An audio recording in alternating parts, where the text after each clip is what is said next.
Alright, hello. I am one of your 4 a.m. boys. This is Brent, and with me I have the other 4 a.m. boy, Andrew. I've come from the future with my time machine that we stole from Area 51. The raid was very successful. Great, I'm glad. Were there any casualties at the Area 51? All the Karens are All dead. of the All the Karens are really? dead. But we got alien Karens now, so it's okay. We have alien Karens? We have alien Karens, don't worry So about they're gonna ask to speak to our space manager? They're going to ask to see our leader. Okay. Alright. Did the Naruto running work well? It worked very efficiently. You see, the government thought they were onto us by teaching the military how to do it, but their level of weeaboo-ness was not strong enough to harness the Naruto run. In fact, some of them even learned how to Devilman run. Stupid looking run. Yeah. Alright. Did any of them freak out when they heard the piano music start up? Oh yeah, then Golden Experience Requiem just came out the sky and just kind of punched people. Oh, man, I'm surprised at how big that Facebook event got, because you see a lot of those, ironic events, everyone go stand at the Statue of Liberty and scream like Goku when he's going Super Saiyan 3, or, kind of stuff like that. But I think that event has, over 3 million people saying that they're going. Oh yeah, no, it's... I mean, did I say I'm gonna go? Yes. Am I? Who knows? But, I just like how this started off as a shit post, but people have taken it so seriously now. Oh yeah, it's because great. there's been news segments all around the world about this. It's actually ridiculous. I mean, I think... I don't know where I heard this, but someone mentioned that they might just turn into a music festival out in the Nevada desert. That'd be pretty cool. That's what they're going to spin this into. So did you see the interview with the guy that started the Facebook group? Yeah, him and his Naruto headband, his Akuski jacket. Yeah, and he said that he's working with some people to plan something. I'm like, okay, right. that's pretty cool, I guess. I mean, Yeah, hey, this could be our Woodstock. Doesn't Woodstock still happen? Yeah, Okay. but this is our generation's Woodstock. Yeah, they're gonna lead with Little Nas X and some new version of Old Town Road. And all the alien bitches are gonna come out and they're gonna clap with their asses. That's what the internet told me. Oh yeah. Yeah. Mm-hmm. Did you see Little Nas X's new music video that is animated in Area 51? I see it in the recommendation part of my YouTube videos. I have not clicked on it. It has Keanu Reeves doing the Naruto run. It's Nice. It's pretty alright, I guess. So what you're telling me is it's in Cyberpunk, Keanu Reeves is going Naruto run. Sure, that'd be weird. That'd be weird to see. He's the only one in the game that does it. Nice little Easter egg. Yeah. Okay. Well, we're the 4am boys, and I know it's been about a month since we last recorded. It's not quite a month, but 3 weeks. something like that. So we've all kind of been doing some stuff. I played a little bit more of Judgment, and I know you finished it, right? Yes. Okay. I mean, I could go into it. I probably won't go that much detail to probably you finish it. Okay. It's your standard RGG Studios game. It feels like Yakuza without the Yakuza. What I want a Judgment 2. I don't see how they can continue Judgment 2 with these characters, but then again, Yakuza kept going till 6, so... Somehow, yeah. So kind of where I'm at is, I forget which chapter I'm in. I don't know if I finished chapter 2 quite yet, because I kind of got distracted with some other stuff. Right. Some of the side cases that I've done, some highlights, is the Panty Professor. Mm-hmm. I met him and his weird-looking mustache, this guy who's using a drone to steal women's panties. Mm-hmm. And he's one of the 3 perverts of Kamurocho. Mm-hmm. It's great. Along with Ass Ketchum. Ass Ketchum and... What is the other one's name? I think it's... I don't remember. I think it's Judge Creep or something because he spies on people having sex and like records them and puts it on the internet and he judges them heavily. Okay. Yeah. Is like judging them? Is he like reviewing them? Yes. So he's like talking over them. Look, from my understanding, when I played the game, this man is somehow Spider-Man, right? He can climb on walls. Is he making video essays about people having sex? I think that's what he's doing. All right. I did some side case. It involved a ghost. Did you play that one? Mm-hmm. I've done all the side cases. All great. Oh, good. Okay. How much of the friendship stuff do you have to do to unlock all the side cases? I've done quite a bit of it. I was just wondering. Because I think, well, in total, there's about 50 friendship things. So one that stumped me for a while, that you won't be able to get unless you've been in a fight long enough. Oh. And you run away from the police. Oh, okay. Which, that was the last one I did, just that's one I found out about. And you know how difficult it is when I'm, like, kind of highly leveled, and I've done enough, like, friendship missions that I get people to come back me up. And, like, they're, like, punching people. I'm just like, no, we need them to live. Stop it. I need to run away. Okay, I'll probably do that one next then, since I'm still pretty early on. Yeah, because, that. I forget what it's called, but you get a book, I believe, for doing it. Get that nice little skill boost. Okay, yeah, I completed the friendship event with the guy who is very obviously based off the CEO of the steakhouse. Like you run the company now. That's just like so weird. It's because, like, obviously there's like a bunch of in-game advertisement. Mm-hmm. Like, it's all over the damn place. But just having that guy, like, every time it's like, yes, I really care about the customer and we got to get these high quality products, while there's an image of the real life guy right behind him, is pretty funny. So one thing I will say about Judgment, if you want to make some money, you got to play that VR, man. Oh yeah, the VR board game? Mm-hmm. Okay. I have not seen that yet. That doesn't get unlocked, I think, it's somewhere between 3 and 5. Okay. But you won't be able to unlock, I think, any of the longer courses unless you... What is it? I think they call it Quick Starter in the game, where you invest in Quick Starter projects. Yeah, the fake Kickstarter. It's great. I love it. Yeah. You know, that's a great way to make some money, because if you play your cards right, you can probably make a good mill in like 15 minutes. Oh shit, really? Mm-hmm. Damn. Nice. Yeah, so I haven't progressed the story too much. I'm not too far into chapter 2. So you completed the game. Mm-hmm. How do you feel overall? Like, kind of about how, like, the story and the characters, how they kind of end up by the end? I feel like as its own game, it's nice, closed and sealed off, and it's good.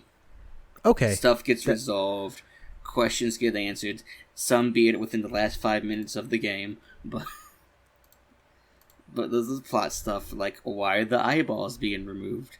That's answered in the last 5 minutes. Oh, really? Mm-hmm. Okay, that's kind of weird. Alright. It's all set up. It's a fun time. I enjoyed the little, like, Phoenix Wright side case they kind of had, where you gotta prove this guy didn't eat a piece of cake, and it's great. Okay. Because, like, before, like, you start, like, the guy's like, objection, and then, like, a prosecutor's like, did you just yell objection for no reason? He's like, yeah, it sounded like a fun idea in my head. And it's great. It's a fun time. Okay. Cool. Yeah, I'm really looking forward to playing more. I will say something I noticed about the gameplay is, you have the two styles, Tiger for one-on-one and Crane for multiple. Mm-hmm. I noticed Crane doesn't have a lot of unlocks. If any. It's like, I'm so early in the game, and even then it's like I'm feeling like I should probably just stick with Tiger the whole time and not even switch. I mean, that's why I eventually ended up doing. I just stayed in Tiger because there's the bonuses, and And Tiger just reminds me more of like the standard like Kiryu moveset from Yakuza. This is what I'm used to. That's why I just kind of stick with Tiger. I mean, Crane's alright, but I found it's just easier just to use Tiger throughout the entire game. Okay. All right, yeah, because that's kind of like what I was feeling in the like. I think I'm like 4 to 6 hours in or something like that. Right. About so you said you did all the side cases. About how long did that take you? Trying to think. I think it's my total play time ended up being like 40 something hours. Damn. Okay. So, like, I spent some time in there. Like, some stuff is like, how do I say it? Some stuff I just did because I wanted to get all the side cases because I want to unlock that secret boss fight, which I haven't done yet. Oh, okay. But there's like one, like I know like the friendship mission, like you gotta like fly your drone like around the city and find like QR codes, and it's like 60 in total. Oh God. And it's just like, and it's easier if you fund the quick starter thing that pretty much like you'll get like a beeping noise like if you're close to like a QR code. Which kind of helps, because like the closer you are, like the louder and like more persistent it is. But at the same time, it's like gotta walk around town to find 60 of these just to get this friendship level. Okay. And like how they handle some of this side stuff is that one, your city reputation has to be high enough, and two, it's like story progress. Like there was like one side case that I don't think I could have done until like the last chapter. If not the chapter before. Really? Okay. Yeah. All right, well, yeah, like, at first I kind of sounded really tedious, but yeah, I guess that didn't sound too bad. It's a fun time. I still recommend buying the DLC to get the pet cats put around your office. Oh, wait. How much is that DLC? I think like $8. Like, you get like a bunch of other stuff too to put around the office, but you're just going to use it for the cats, let's be honest. I mean, you know... Which is one thing I want to point out about the end. So the end credits like take place like within the office from like the point of view of something. So you just kind of you just like see all your stuff like in the office, and you just see all these cats in the office. I was like, yeah, that sounds about right. Well, nice. Okay, yeah. So that's pretty much like Judgment. Like I said, I haven't played much further because. Between episodes, I started and I completed Final Fantasy VII. Here's where I must defend myself and regain my honor. What? So, a few weeks back, I made the comment in a certain Discord server about a certain part of 7, why I don't like it, and people shat on me really hard. They wouldn't let me explain myself. Okay. So, all right. So... Are you talking about the thing that happens at the end of the first disc? The big thing. You mean how Eris dies? Okay. Yeah. All right. Like, let's just be open about it. We all know about it. Yeah. So I knew going into this game, it's the big meme. Aerith dies. Like I've known about that for years. I think it's like ever since I've known about Final Fantasy VII, I've known about that because it's like this big moment that happens in the game. Yes. Now, this kind of worked as a double-edged sword, because on the other hand, I knew nothing else, because Aerith dying was the only spoiler, so I didn't know anything about Cloud's past, or Nibelheim, or anything like that, and it was a really nice kind of going into this old game, only knowing, like, this one big thing, but nothing else. Right. So, I started this because I wanted to get caught up for the remake that's coming out next year. Oh, you mean disc? Not even disc 1, it's like half a disc 1. Well, I mean, yeah, the game's also 2 discs on PS4. So you're telling me that they took half of disc 1, put it on PS4, and split that between 2 discs? I mean, that's what it's looking like. Square, you money-making bastards. So I really wanted to play through the original before that. That comes out, and I was kind of debating on which version I should play, because Square Enix has the problem of they'll make ports, and in a new port they will update something but not update the old port. Right. So I own the PC version because I'm like, well, I can play with a bunch of mods and stuff on the like clean up the translation, make the graphics look really nice, like get rid of the Q-tip arm models. But then I'm like, well, man, that new console port has fast forward in it, which is a big factor because the game's kind of slow. Yeah, which like I don't think it's like too slow, but I'm like, what if it was even faster? What if, unless... So then there's the problem of, okay, well, that's on PS4, Xbox, and Switch. I don't have an Xbox, Right. so PS4 or Switch. So the PS4 version has a music bug in it. Oh, nice. Where when you get into a random encounter and then get out of it, the area music restarts instead of continuing. Nice. And that's a bug they fixed in the Switch and Xbox version, so I'm like, all right, I'm going to play the Switch version, I guess. Understandable.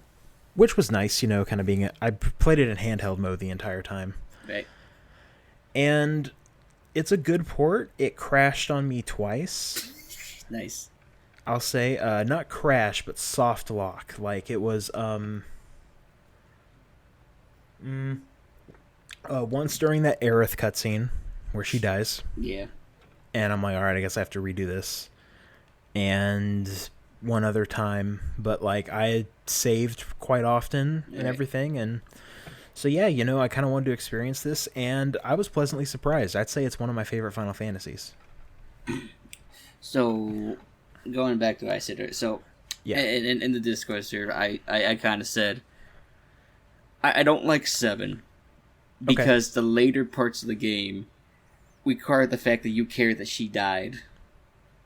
Which, I like to point out, I don't care that she died, because I had no connection to her, because I didn't use her, because I knew she was going to die.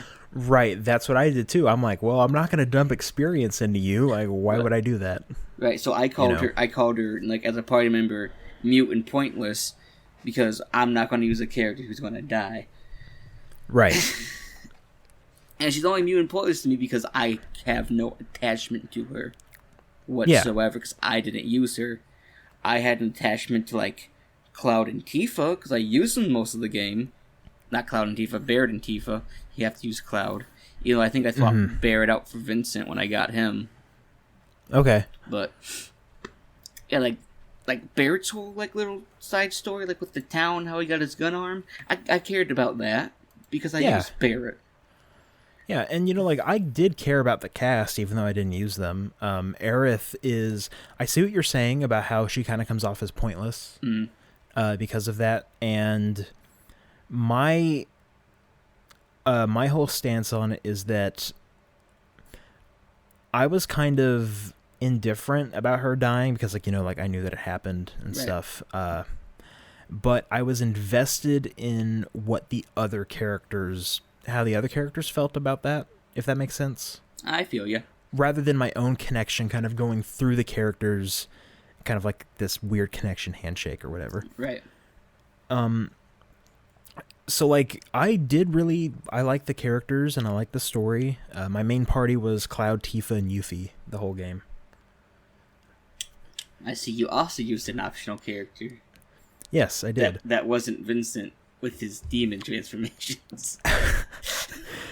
Dude, okay, like, so I'm not going to speak too much on Final Fantasy VII spoilers for the greater part of it, because I think that there are people who are going to go into the 7 remake blind. Well, they probably are, but I mean, at the same point, like, everyone at this point, if you've been on the internet for like 5 minutes, Aerith dies. Yeah, I mean, that's like the big one. That's the meme. But I thought it was pretty funny in Vincent's side story that he just gets cucked.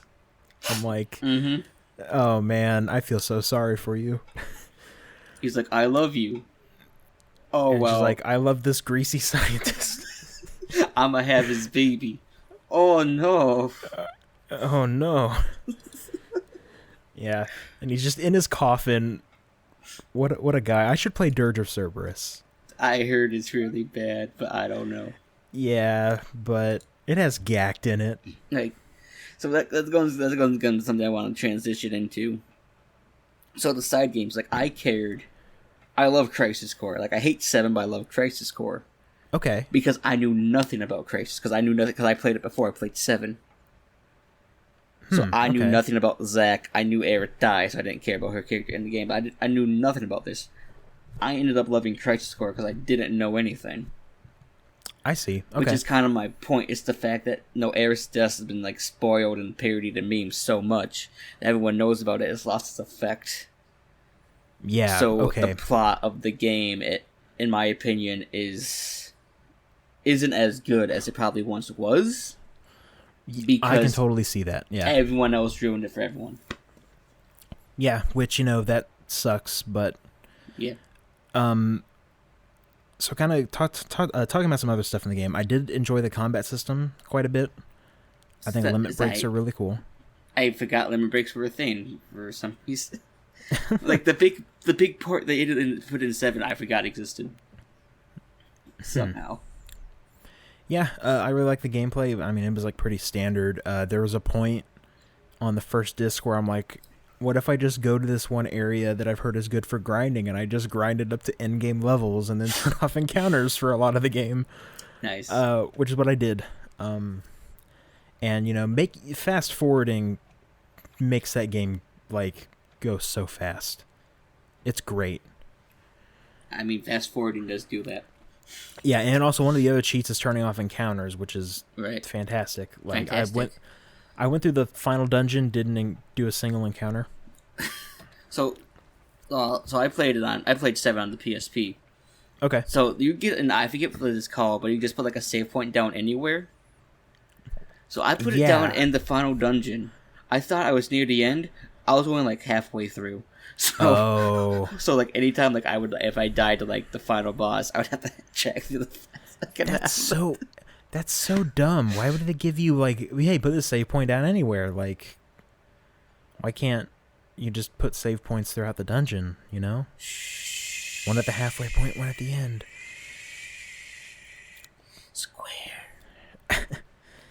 So tying in with the gameplay, I like the materia system. Mm-hmm.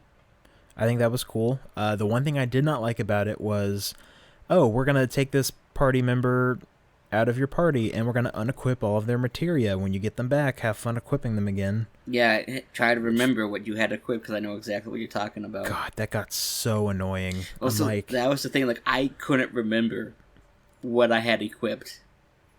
So I just kind of had to guesstimate. Yeah, it's like I looked at my materia list and I'm like, okay, what can I kind of slot in different places? One of my favorite materias was enemy skill. I love enemy skill. The blue mage materia. Yes. There is the part where you need a chocobo. Yes. And you can fight this giant worm monster and get a move that basically nukes every single monster on the field from that. Mm-hmm. Yeah, that makes grinding really fast. Oh, I believe that. Grabbing that. And so yeah, like, kind of looking forward to the Final Fantasy VII remake. I get why Midgar is going to be one whole game. Right. Because, like, how many sectors are in Midgar again? There's like 8? A lot. A lot. Yeah, I'm probably forgetting a bunch.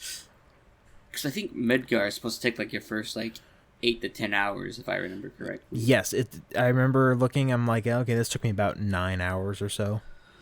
And so, if they expanded on it, because you don't go to all the sectors in that, they can expand on that. There's definitely some things that they've already changed, like Jesse, one of the members of that kind of rebellion group at the very beginning. Avalanche. Avalanche, that's it. She gets her leg stuck in the original, and you have to help her up, and then she gives you a materia. In the remake, it looks like you guys are getting away on motorcycle instead of doing that, and that's why she gives you the materia. So you're telling me they added more motorcycle sections of Final Fantasy VII? I mean, that was a really cool set piece, and the music was really good. It was. Yeah, I like that a whole lot.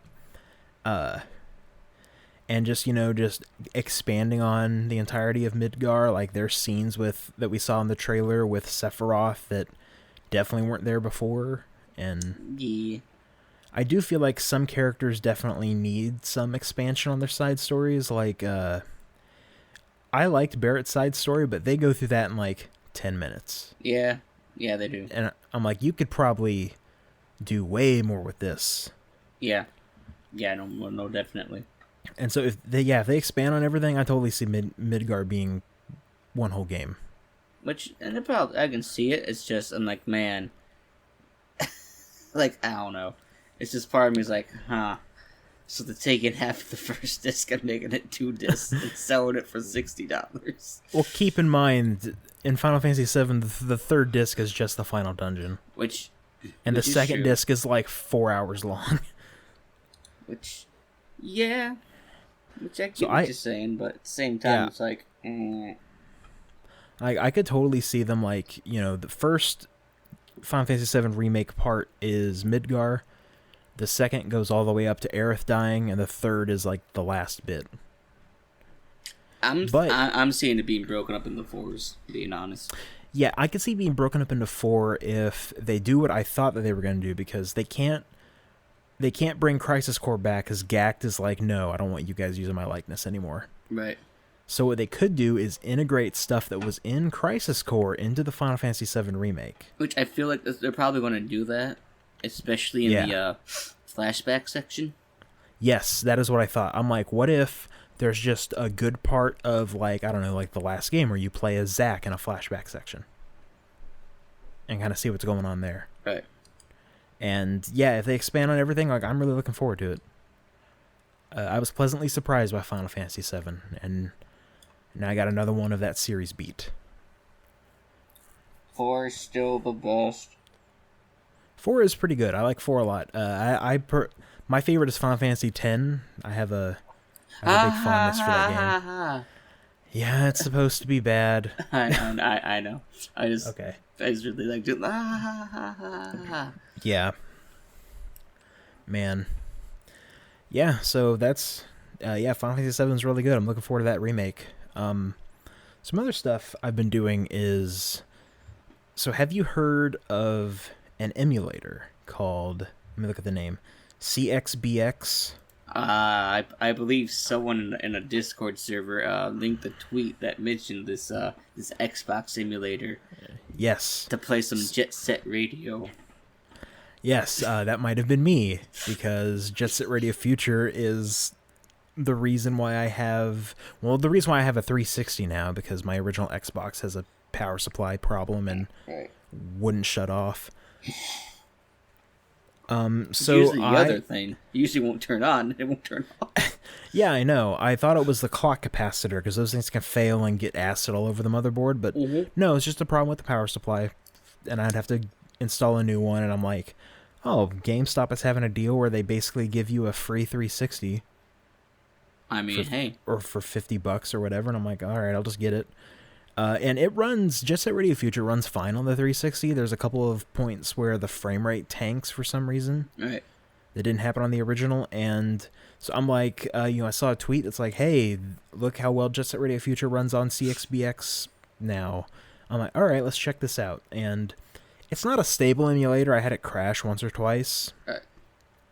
And getting your Xbox ISO and extracting, because you have to extract an XBE file in order for the emulator to run it, which is like, it's a process. And once you get that going, get it all set up, like, I had it running at 2 times native resolution. Right.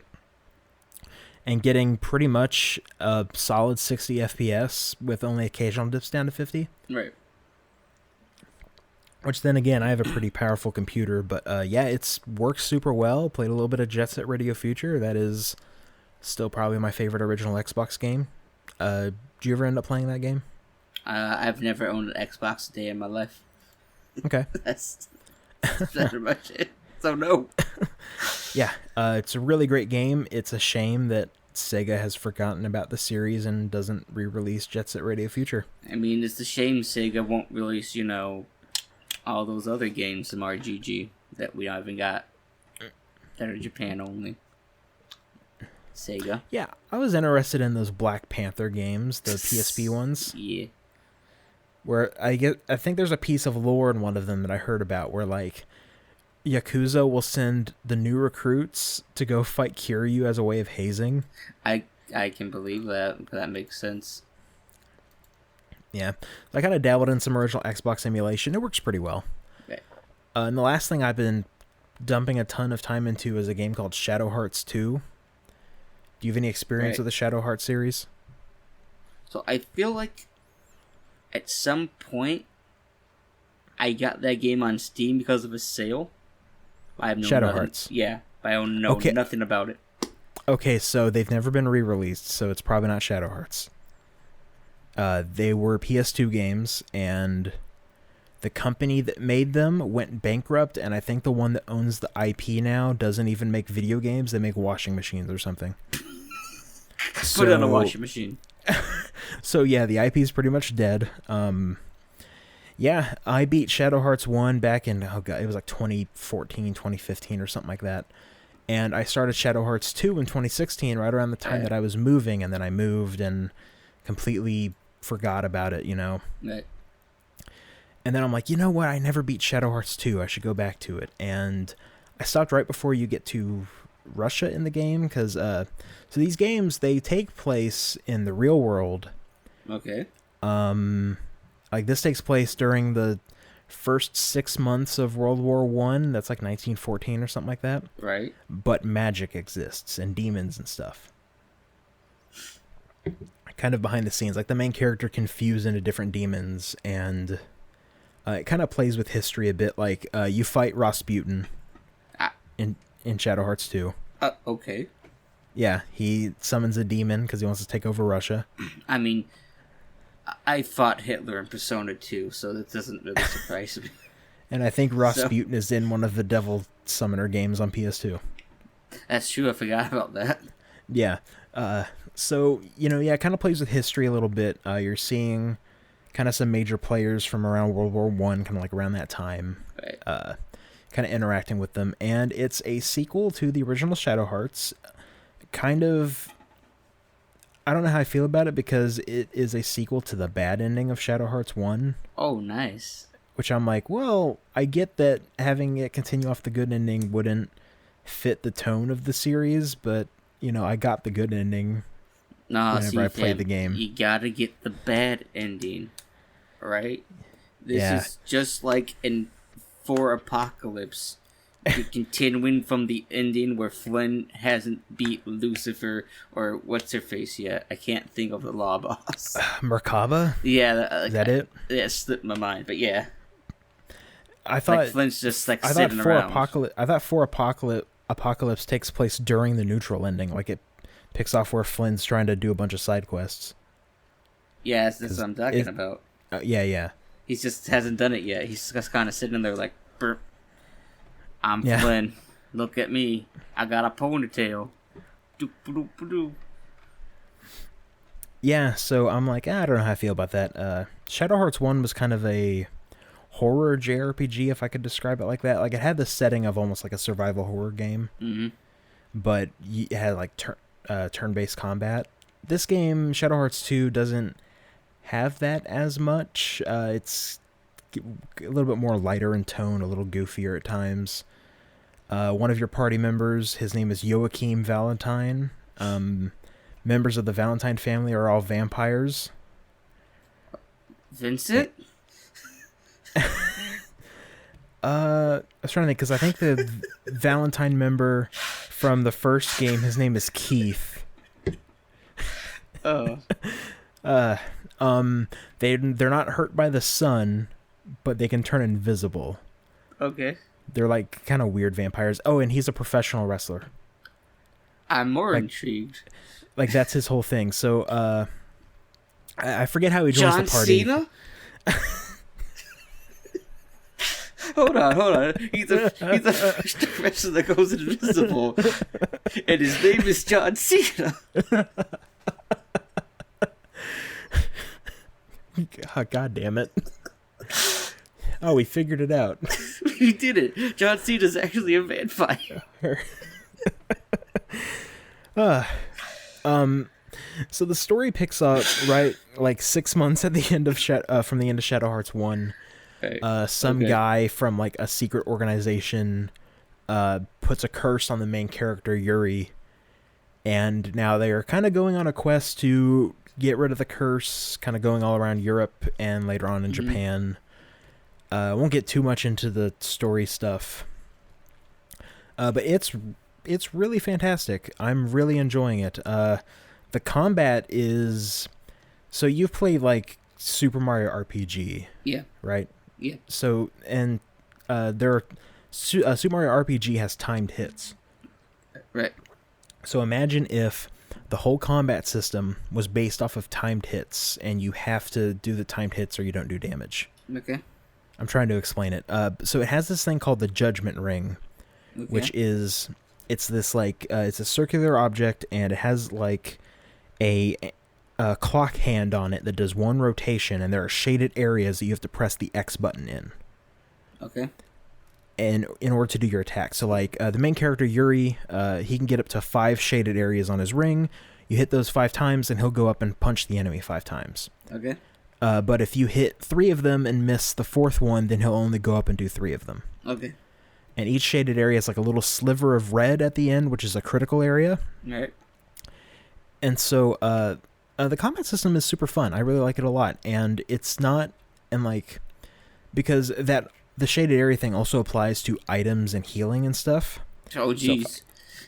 So if I have an item that heals 150 HP, but I hit it in that red area, it's going to heal 162. But if I miss, they also won't heal with the item. So it's kind of very much a risk and reward kind of thing. Right.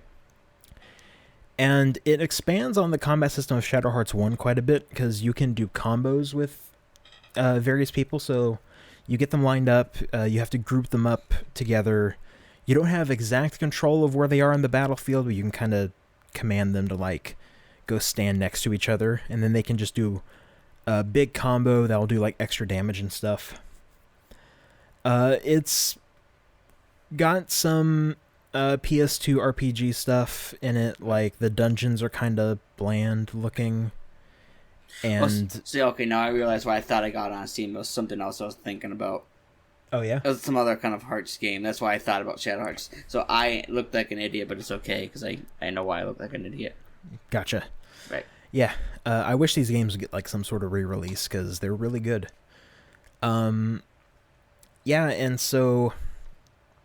the battle system is super fun. I like that a whole lot. Right. Trying to think. There's another battle mechanic that I'm not too big of a fan of. It's called Sanity Points, or SP. So every character has sanity points, and they go down once every turn.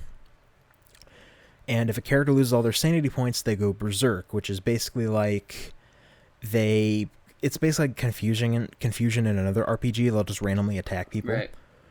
Whether it's the enemy or your teammates. And it's just like one other thing to kind of micromanage, and it's very rough in the early game where everyone has super low SP except for the main character, because he can fuse into demons and spend his SP to fuse into them.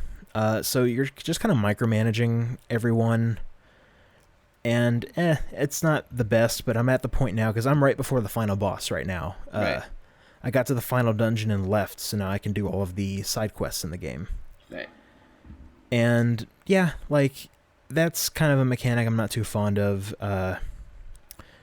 And so you end up getting like 8 or so party members, and every party member has a specific type of move that they can do that is different. Like the main character can fuse into demons, or Karen, who is she was like a German soldier who ended up like joining Yuri on his travels and stuff.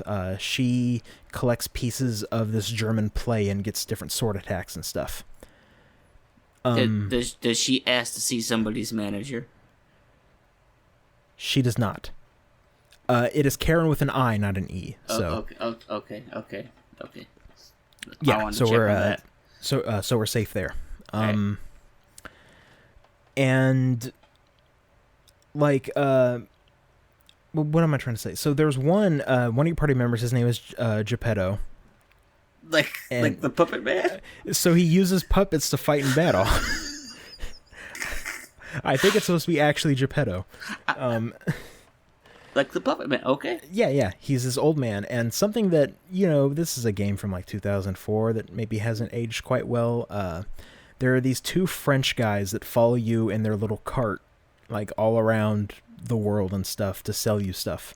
Okay. And one of the guys, if you find cards that have half-naked buff men on them and you trade them with him, he'll make new dresses for the doll that give the doll new moves. What a fun time. Yeah, I think it's implied that they're both supposed to be gay, I think. I don't think that's implied. I think that's Yeah, it's like, it's not super offensive in its portrayal, but it's kind of like, okay, it's a little weird. And so yeah, like everyone kind of has their own unique move. The other one I want to talk about is Blanca. He is a White Wolf party member. Oh, I thought he was some Street Fighter. But go on. Yeah, so Blanca, you meet this guy in like Cannes, France, or whatever, or however the hell you pronounce it, Canis or whatever. You meet this guy named Ernest. France. Yeah. You meet this guy named Ernest, and he's like, hey, I noticed you're a wolf and everything. You want to join part in the wolf bout, where you go around the world and fight different wolves to get a stamp in your book. And then every time you get a stamp, you unlock like new moves and stuff, and moves will get powered up. So this game is encouraging dog fighting, is what you're telling me. And some of the dogs you fight, you come across this one dog in Russia who's an alien. Of course. Yeah, there's a zombie dog. There's one that is a wooden dog toy that has a soul inside of it. Oh dear. Yeah. So his side quest ends. You go to look for Ernest, and alright, so Ernest, as it turns out, Blanca's side quest ends. Right. You fight Ernest, who is the founder of the Boy Scouts, and he's wearing a fursuit. Oh. Yeah, I had to look it up, and I'm like, oh, who's the founder of the Boy Scouts? Oh, his name is Ernest. Okay. This game's really goofy. I really like it a lot, though. I mean, I was with it until the fursuit happened, and then I'm just... Yeah, he's wearing a fursuit during that final battle. I'm like, all right, this is weird. Okay, then. Yeah, it's a super good game, though. I like the story and characters. The gameplay is really fun. It's probably one of my favorite RPG combat systems I've played in a while. And like I said, I'm kind of at the final dungeon doing some side quest cleanup. I'm probably going to fight the super boss, which is King Solomon. Oh. Yeah. Oh, okay. And yeah, I'll beat that stuff. And yeah, that's kind of all that I've been playing. Have you been playing some other stuff besides Judgment? So played some of that Bloodstained. Ooh, okay. Good fun time. I'm right before the final boss. Need to get that grind going on. You know, gotta get them stat boosts. But no, it's a fun game. I'm enjoying it. How I want to talk about it.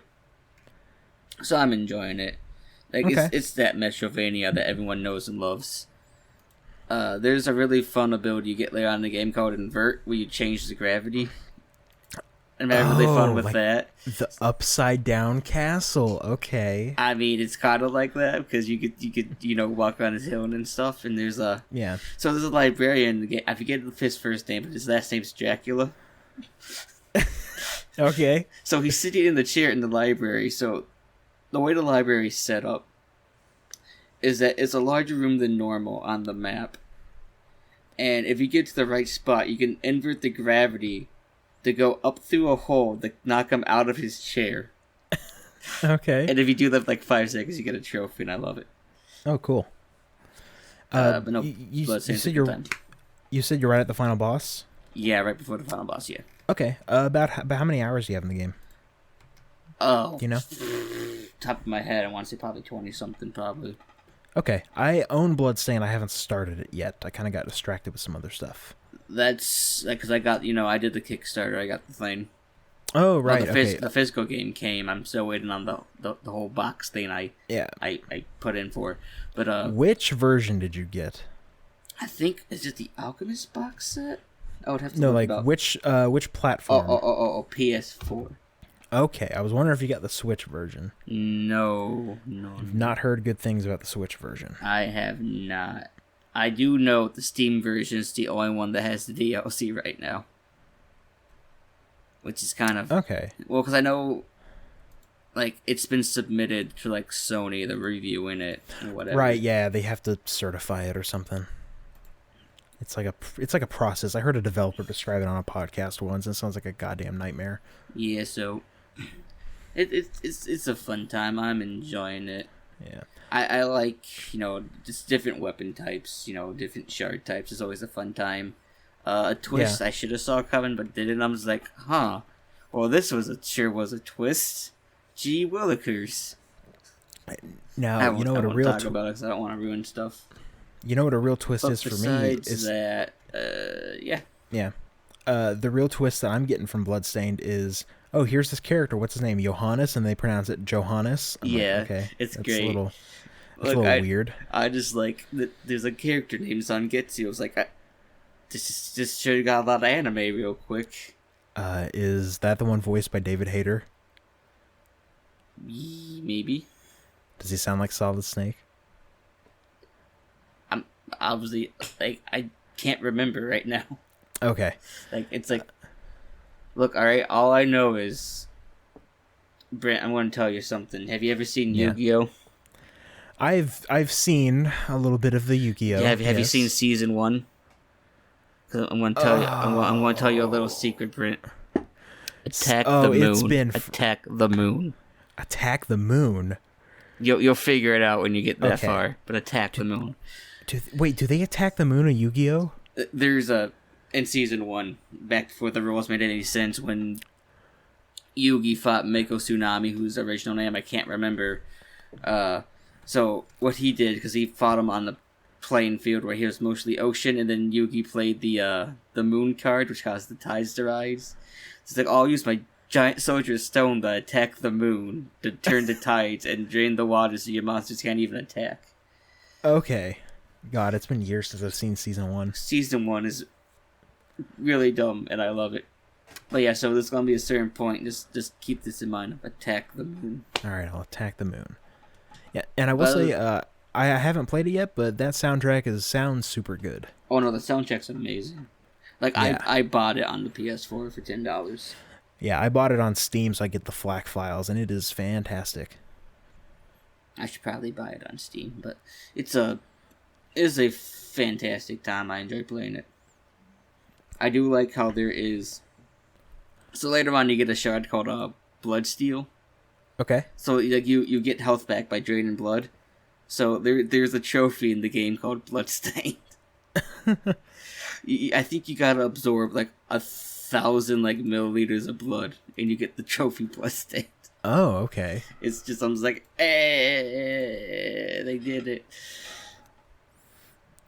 Nah, but besides that, like I really haven't been playing much. I mean, I've been playing a little bit of Fire Emblem Echoes Shadow of Valentia because best Fire Emblem game. Waiting for 3 houses. Comes out in a couple days. Looking forward to that. Yeah, I've been debating on getting 3 houses. Can't wait to play as the evil empire. Okay, and so Fire Emblem Echoes, pretty good game, I guess. I haven't played it. So my whole thing. So it's the remake of Gaiden, and I've always enjoyed Gaiden. Yeah. Because it was the black sheep of the Fire Emblem family, and it's just great. That's what I've heard, because I remember watching, I think it was Giant Bomb's quick look of the 3DS game, and it had dungeon crawling? It has dungeon crawling, and it's great. Okay. So, usually when I play Fire Emblem games, I wait till the units they're fully level capped before promoting them for all the sacros. So you don't have to do that in Echoes, because once you promote to a new class, it'll boost you up to the base classes you need to be at. Okay. So some characters is good to do that. Other characters is good to wait, because all the magical characters, the characters that use magic, they learn more and better spells the higher level they get. So you want to hold off on promoting them until they learn all their spells. I mean, I think you can get them later on after you promote them at different levels. I just having it beforehand. Okay. So in the original Gaiden and in Echoes, so there's a boss. I won't say what boss it is. But if you can kill him, you get an item called the Dragon Shield, which gives you plus 13 to defense and resistance, and I don't think it takes anything away from your speed, but it's really good. But so you're not really supposed to get it. Oh, okay. Because the way the map's set up. But if you're like me and you got Cliff as a sage with the I forget what it's called, but originally it was called the arrow spell. Okay. Which has like a high crit rate. It's just like broken. It's great because once you beat the boss, you learn that wasn't actually the boss, it was a body double. Because that boss shows up later on and that's when you're supposed to kill him. Okay. It's just great because he was like, no, you got the wrong guy. I was a body double all along. It's just really great. Okay. I don't know if I'll ever go back and play Fire Emblem Echoes. I might, though. You should. I should, yeah. You know what? I wonder if my computer could run that 3DS emulator. I might try that. I was just going to buy you a copy of the game. Oh, I mean, like, I have it on my 3DS. I have acquired a copy of Fire Emblem Echoes on my 3DS. But you should buy the DLC. Look, that's another thing I think I have acquired the DLC as well. Look, see, so my favorite part is, so not every class in, like, Echoes and Gaiden got, like, a third-tier class list. Some did, some didn't. With this DLC, all the classes get another promote. That means some third-tier classes get a fourth-tier class. Okay. My favorite class, and this is in all Fire Emblem, is the Demon Hunter that they call the Dread... No, the Demon Fighter they call the Dread Fighter now. I still call it the Demon Fighter. But, like, it's, like, fourth-tier class. It's just stupidly broken, and I love it. Alright, so the Dread Fighters are already ninjas, but these are, like, super ninjas, alright? Okay. And it's great. I love it. Highly recommend it. Yeah, I've heard really good things about that. I really like the artist that did art for it, too. Yes. I forget his name. He's done some visual novels that I like, though. Good game. Yeah, no, so I was just playing a little bit of that before Three Houses came out. I think I played it for like 2-3 days, even with grinding. I'm probably like halfway through chapter 4. There's 5 main chapters in the game. Okay. So it's a fun time.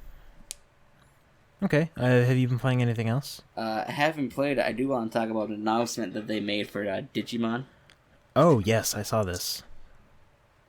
I got really excited when they announced that, like, the Cybersleuth games, both Cybersleuth and Hacker Memory, were coming to the Switch onto one cart. I'm like, yeah, that's right.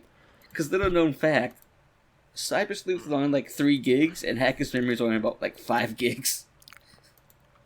Yeah, I guess that would fit on a Switch cart pretty well, yeah. Like, they are extremely small games, and I love that.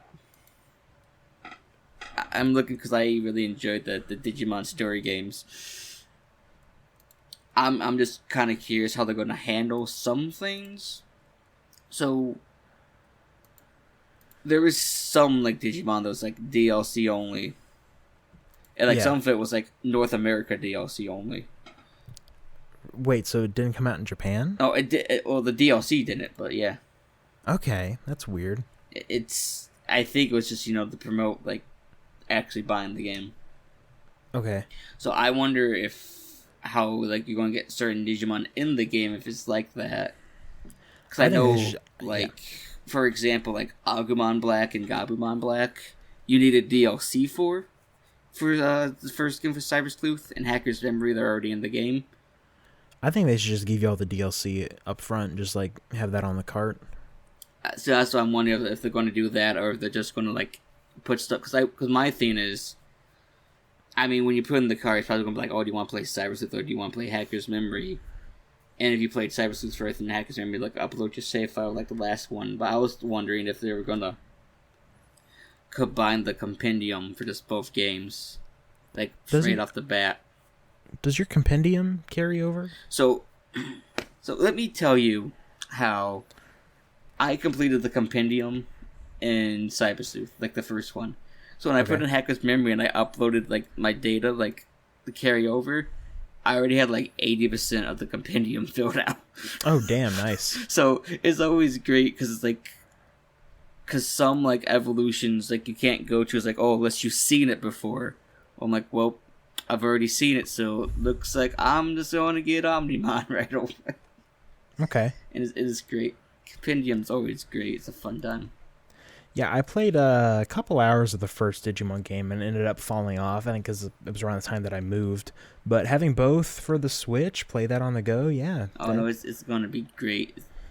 Like Great. I'm not looking forward to Hackasumi because it's gonna give me the feels again. Oh yeah. Like that ending, like with like the first time in years, a game's giving me the feels. I'm like, stop it, Digimon. Oh man. Stop it. I love you. Stop it.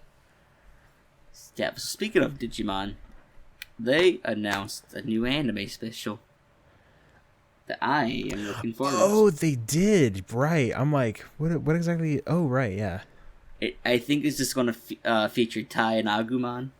Okay. And it's going to close off Tai's whole character arc that kind of started in Tri. Yeah, so Digimon Tri. Which I want to point out some subtle details in that trailer that prove that. Okay. Tri was garbage at the end. This game that's out there now. It's just... I looked it up. I had no idea there were like 6 Tri movies. Yeah. Yeah, and it's well, the first couple were okay. After that, they just kind of got bad. Oh, that's not good. As an OG Digimon fan, I was not too happy. But but in Tri, because it starts off in the first one, that Tai is having this whole character arc of he needs to figure out what he's going to do for his future as an adult, and then he needs to grow up and take responsibility. Because the whole big thing in Tri in the first one was he doesn't want to like digivolve or like fight in the city because it's causing mass destruction. Now, as a kid, Tai didn't care. He was like, "Fucking do it." Right. But as an adult, he's all like, "Maybe we shouldn't. Maybe we should think about our actions." Yeah, we probably shouldn't kill people. Which plays off Matt, whose whole thing was, as a kid, he was the responsible one. But now he's like, get your head off your ass, Tai. We need to fight this thing. So, because this is, which is the thing I pointed out in the trailer, because I was talking to somebody about it.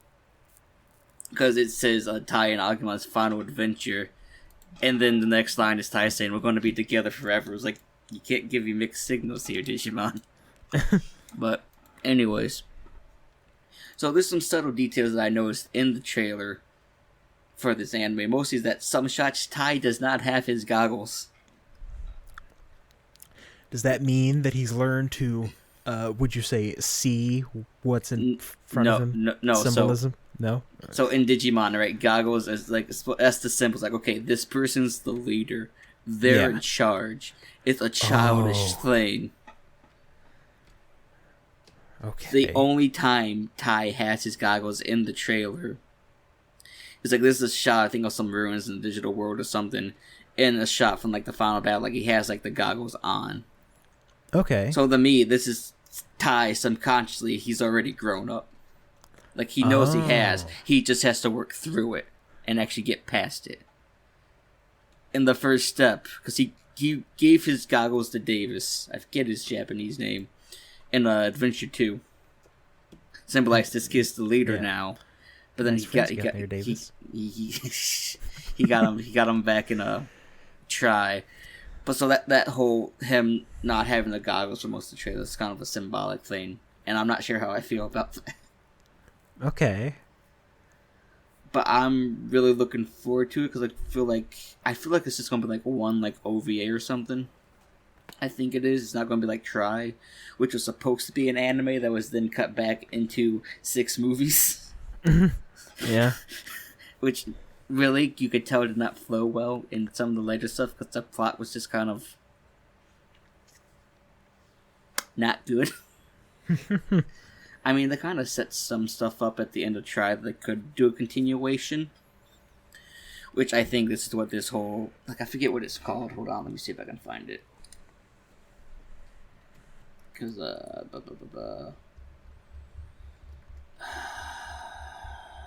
not going to find it.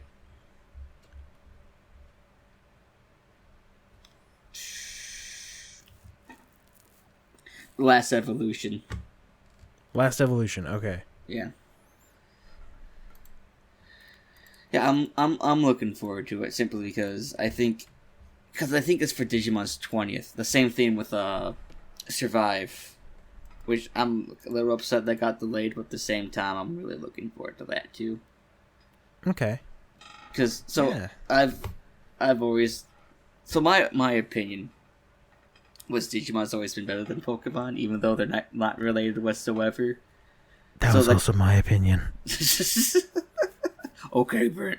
But so my hope is, right, with all this backslash from Sword and Shield that's already dumb, right? So my hope is people being dumb and spiteful will go support Digimon in the West.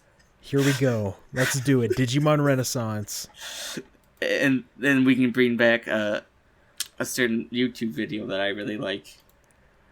Oh man, I think I deleted that.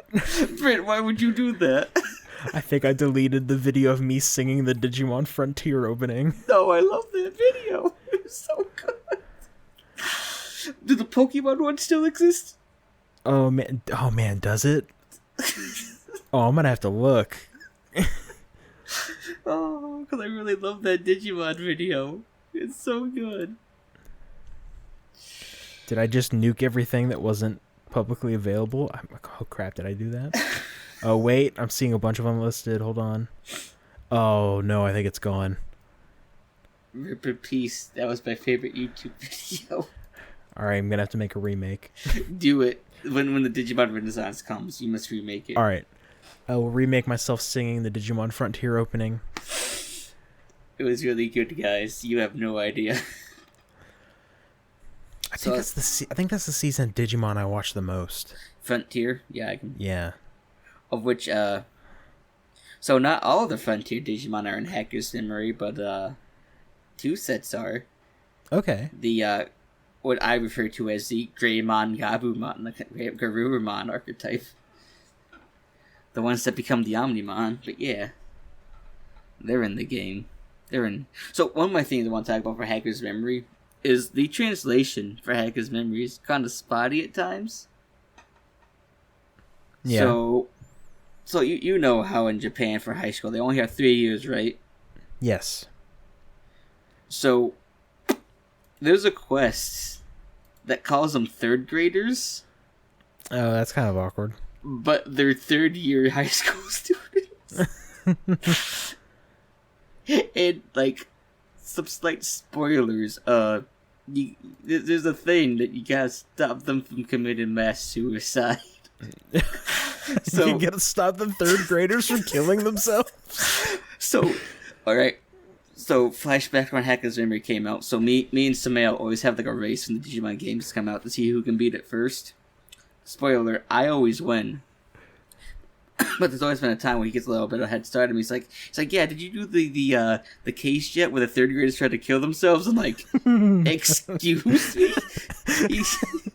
He's like, oh, you'll figure it out. I'm like, excuse me? That's probably my favorite mission of that game, just for that whole like exchange me and Snail had. Oh man, that's a little awkward translation quirk, I guess. So I hope that's the translation they use for the Switch, because it's great. Yeah, so I saw some of the some translation quirks, like the what do you call it? Dialogue choices being kind of weird. Like there's one where it's like it's just a normal paragraph, but for some reason it's a dialogue choice. Yeah, it's like the Cybersleuth games are kind of like weird in their dialogue choices. I don't know why. Like so, for some reason, like so they changed Omnimon's name back to Omegamon, but then back to Omnimon in the West. Okay. And it's like, why? It's just really weird. But it's a great time. I recommend it. Yeah. Cybersleuth, the collection, that's coming out in October, right? Yes, October 18th, I believe. I have requested that weekend off because I'm going to be playing Digimon.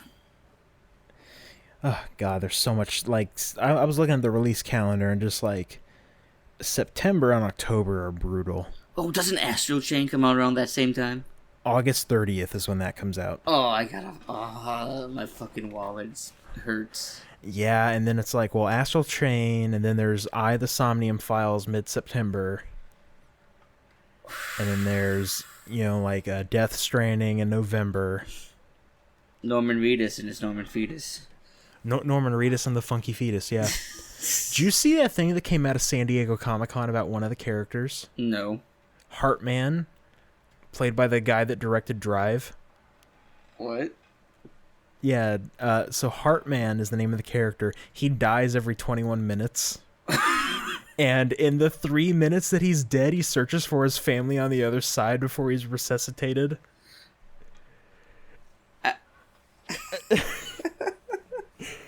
I'm like, what the fuck kind of character is this Kojima? Alright. I think Konami kept Kojima in check, and now that he's been unleashed... And now that Sony gave him a blank check, I'm excited as hell to see what the hell Death Stranding is supposed to be. It's supposed to... It's Kojima. We're going to get to the point... Oh wait, I'm from the future. That's right. So in the future, there's a whole game genre just called the Kojima genre. Okay. It's just Kojima. That's the only way to describe the games. Well, great. Have you been watching any other anime? More so, I want to talk about this great deal I got involving the Yu-Gi-Oh manga. Oh, yeah, right. You were reading that. Yeah, so I picked up the rest of the omnibus editions, right? For $55. That's 9 books for $55. Okay. Because, conveniently, I had like this 30% off coupon for Barnes & Noble that overlapped during Viz's buy 2, get the third one free sale.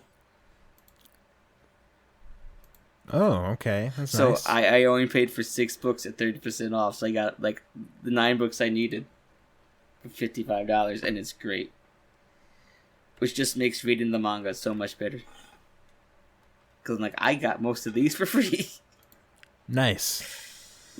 But besides that, yeah, that's been about it. Besides, hearing about that, Gold Experience Requiem. Yeah. I need to get caught up on JoJo Part 5. Well, has the finale came out yet? I think the finale's coming out this week. Look, so I was talking to somebody about this, and we remember 2 different endings to Part 5, because apparently there was 2 different endings from Part 5 that involved Diavolo's quote-unquote death. Yeah. So I remember a giant boulder coming out of nowhere and crushing him. What? Yeah. Wait, is that Rolling Stone? No, so that's what he thought I was remembering. I'm like, maybe, because Rolling Stone happens after that. Yeah, but no, kind of weird. Because she's like, no, I just remember him yelling at a little girl, and then it just cuts. Well, he went up to Michigan for a week to visit some people, and he came back. He's like, yeah, I guess we're technically both right. I'm like, what do you mean? He's like, yeah, I guess it's like 2 different endings. Like the one you remember was like the first one. It's like, I knew it. I remember a boulder in the field out of nowhere crushing Diavolo. Okay. I don't think that's the one they're going to go with, but that's what I remember, and I love it. Okay, so I was listening to a podcast this week. Now, you understand how Gold Experience Requiem works, right? And what it does to people? Yes, it negates the actions, yes. I was listening to a podcast. I should specifically call them out because they fucking nail it. Castle Super Beast. Right. They describe Gold Experience Requiem as packet loss. Of where you're making your actions, but they're not reaching the server. I mean, yeah. And I'm like, holy shit, that's totally what it is. Yeah. And while King Crimson is a lag switch. Yes. Yeah, I wanted to point that out because I'm like, that is the best description of Gold Experience Requiem that I've ever heard. Because it works. Yeah. Just like King Crimson. Just works. So hey Brent, what about your anime picks? So I've watched one movie called The Night Is Short, Walk On Girl. Have you seen this? No, I have never even heard of it. All right. So the Blu-ray went up for sale earlier this year, like back in like February or something, and I ordered it. It was like $15 or something. Right. It had one of my favorite anime directors, Yuasa. You might know him as the director of Devilman Crybaby. Great man. He does great work. He got me the run like a demon.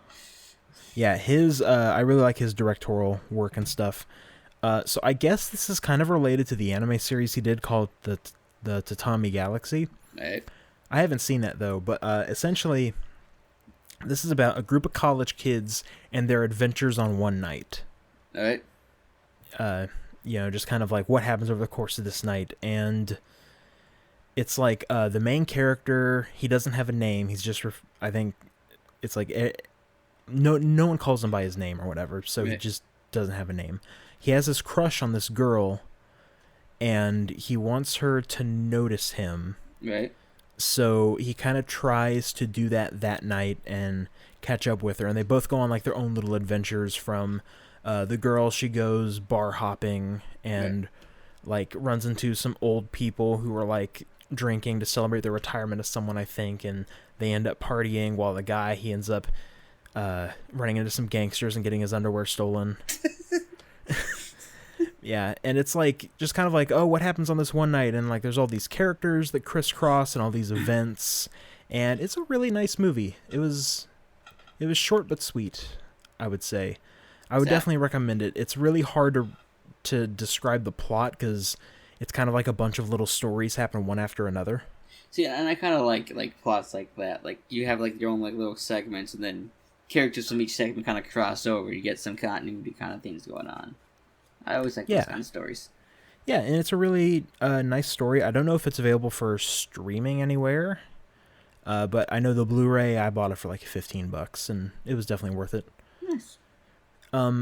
So I think we're at the very end of this podcast. We're going to talk about Spider-Man Far From Home, have a little mini spoiler cast. It's gonna be good. So the only other TV/movie I watched is called Alone in the Dark. By Uwe Boll? Yeah, the Uwe Boll film. So bad. Have you seen this movie? I've only heard bad things. I have never seen it. I think I've seen like clips, but that's been about it. So this movie is a tax scam. Obviously. Yeah, because I think around the time I read it was like France had this thing where, hey, if you film a movie with in our country, we'll give you a huge tax write-off or something. And so he decided to do that. It stars Christian Slater as the main character. Apparently, this is a video game movie, but I don't think it has anything. I don't think it has anything to do with the games. I can believe that, like all of his video game movies. Yeah. What other video game movies has he done? I swear he's done Postal. He has. I remember that. He's done a couple. Did he do House of the Dead? I feel like he did House of the Dead. Maybe. Because I think he did House of the Dead, and it like cuts in like shots in the actual game into the movie. It is really jarring. It makes no sense. Let me see. I have his little filmography here. He did the Far Cry movie. There was a Far Cry movie? In 2008. I don't remember this. House of the Dead movie, yep. I was right. Yes. Blood Rain. I remember that. Blood Rain 1, 2, and Blood Rain the Third Reich. German. In the Name of the King, a Dungeon Siege Tale. Is that a... I think In the Name of the King's a game series, I think. He had a film called Auschwitz. Oh. Okay. Yeah, I don't know. It's... Anyway, so let me talk about this movie real quick. I watched it because a podcast I listened to had a commentary track for it, and it's a really bad movie. Yeah. But I would say the first half is really entertaining. It's like so bad it's good. Right. When you get to the middle of the film, there's a part that is literally just like a music video for no fucking reason, where they're shooting a bunch of zombies. Oh. And then the movie becomes incredibly boring. Oh, I can believe that. I can totally see that. Yeah, it has like some really dumb action scenes, really bad CG. It's Nice. kind of funny in a bad way. I wouldn't recommend anyone watch it. Nice. I'm like, all right, this is stupid, I guess. Whatever. Yeah, and did you have any other TV and movies besides Far From Home? Recently, I'm trying to think. I was going to watch, Clerks and Clerks 2 for I just never got around to it, just so I can call out Chewie for being wrong. Clerks 2 is bad, but I never got around to watching it. Okay. But that does remind me. Did you hear about Jay and Silent Bob the reboot? I've never seen Jay and Silent Bob. How dare you?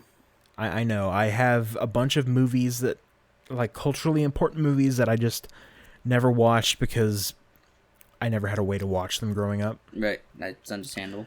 But I have heard that that new Jay and Silent Bob looks bad. Yeah. Oh, look. All right. It does. Clearly. My whole thing is I don't. So Kevin Smith, like, he lost some weight and, like, he cleaned up his beard. Yeah. I don't like skinny, like, clean shaved looking Silent Bob. Oh. It's just, it doesn't look good. The one thing I can say that did give me a chuckle during the trailer is that they revealed Jay has a daughter, and her name is Millennium Falcon. That made me chuckle. I was like, God. Yeah. Man, if you're a parent and you name your kid, like... Goku Naruto. I never watched Game of Thrones, but whatever the hell that girl's name from Game of Thrones is. Like, I think your kid has a free pass to hate you. But yeah, that's Alone in the Dark's kind of the only TV/movie thing I watched, but I do want to talk about a webcomic called Scoob and Shag that I found out about. Right. So Scoob and Shag, you read the first couple of strips. It's like little 4-panel short comics. And it's like a Scooby-Doo parody thing. It's like Shaggy will come up and say, well, zoinks, and he'll say like some Z word like, oh, it's like, oh, zebra, Scoob, what are we gonna do? And then like, and it's like a comedy thing. And so Scooby's like, oh, ruck you, Reggie, or something like that. And it's like funny and stuff. And then this all changes when they meet Kermit the Frog.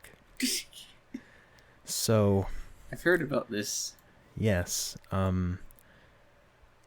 So Scoob and Shag goes from this funny little like comic strip about a Scooby-Doo parody into what is essentially a huge send up to JoJo's Bizarre Adventure.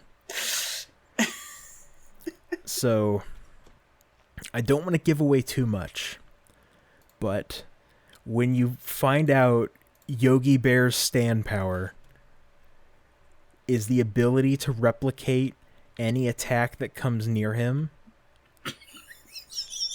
I'm like, what the actual fuck am I reading? This is incredible. This is clearly some Iraqi style writing.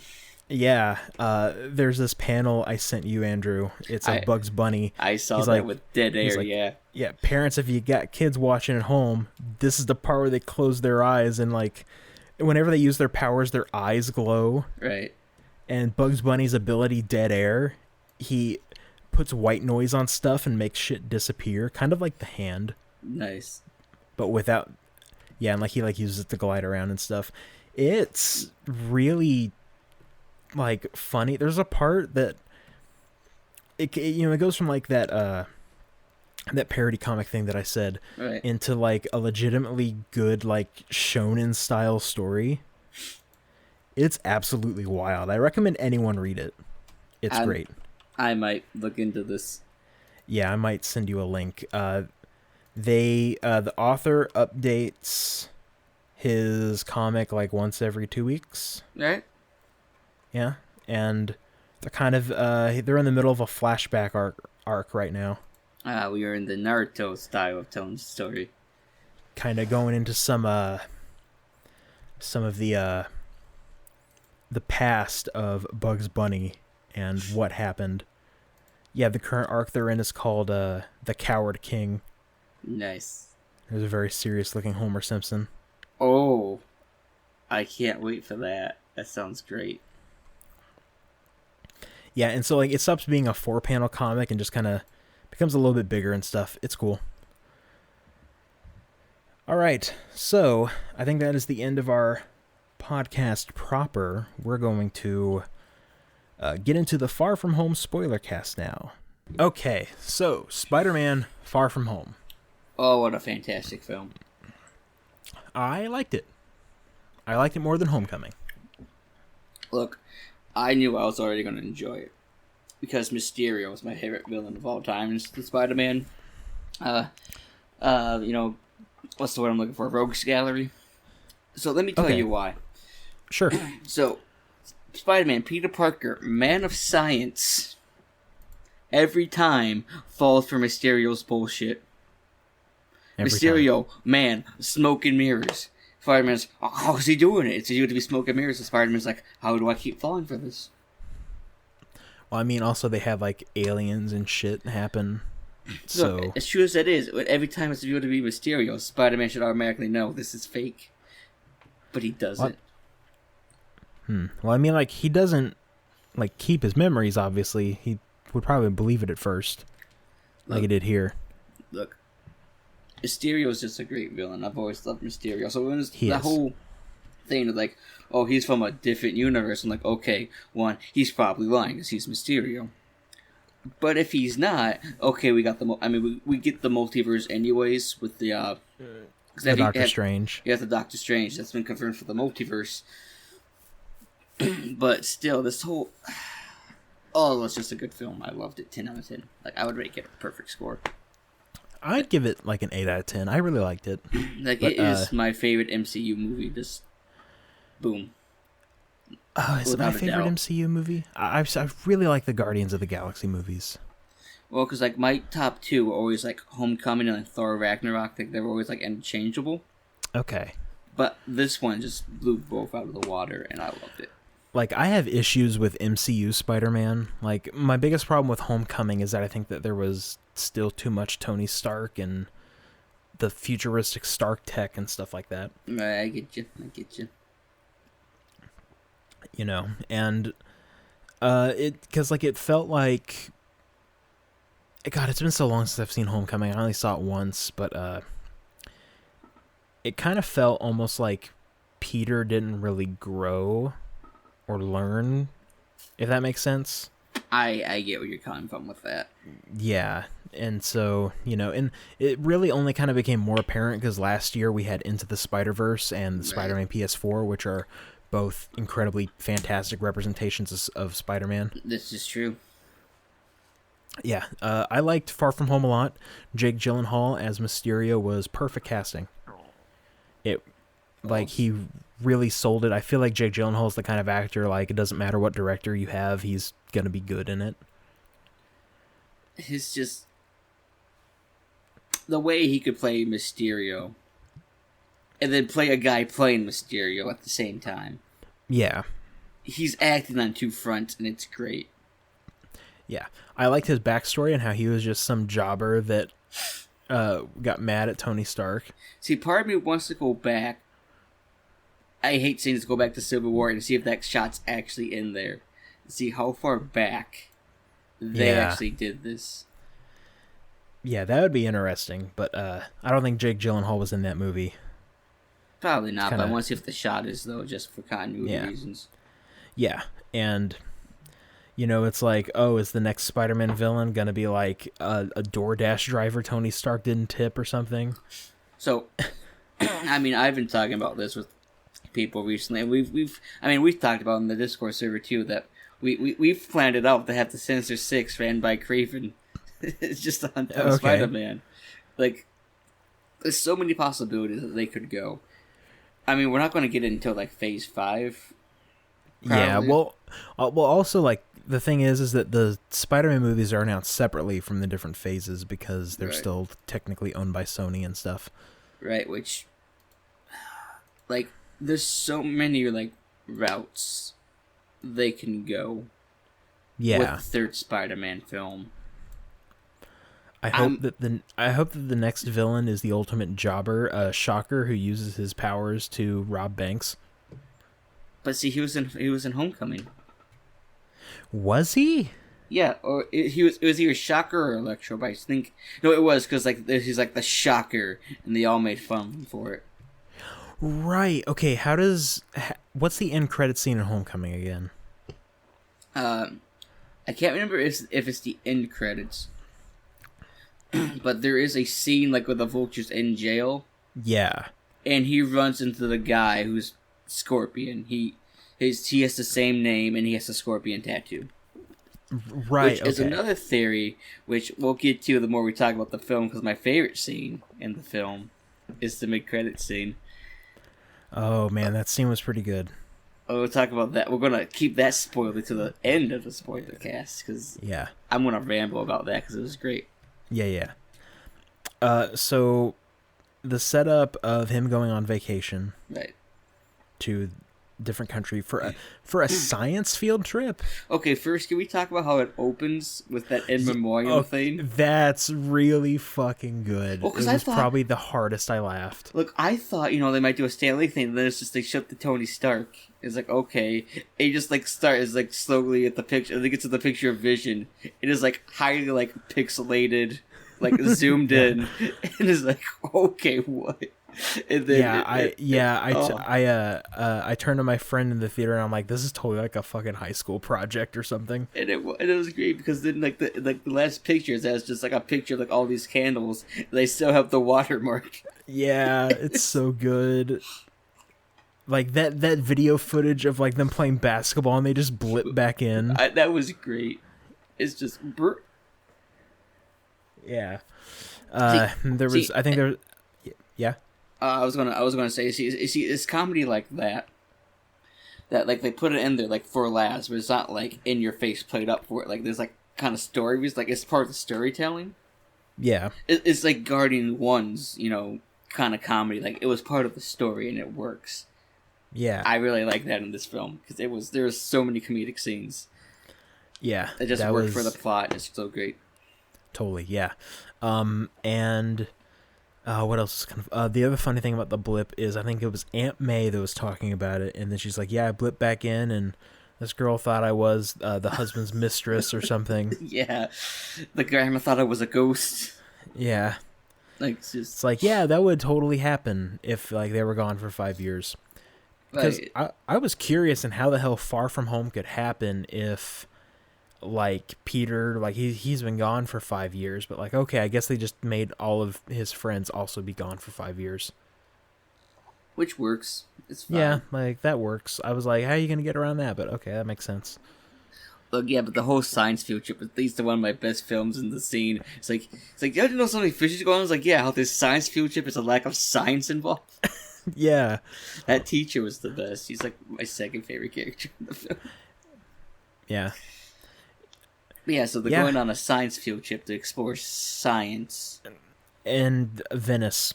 And they're going to Paris, and they go to... Where did they go to at the Opera House? That was in, where was that? Was that the Czech Republic? It might have been the Czech Republic. That's what I want to say. Yeah, because they were going to go to Paris, but then Nick Fury hijacks their school field trip, and they don't actually go to Paris. No, it's just what a great film! Like, it's good. Yeah, so I do really like it. Look, as a man of science, there's only one reasonable explanation: witches. Like, yeah, I quote that line like so often. It's just so good. Yeah, it's pretty good. The kind of setup of Peter with the glasses, right?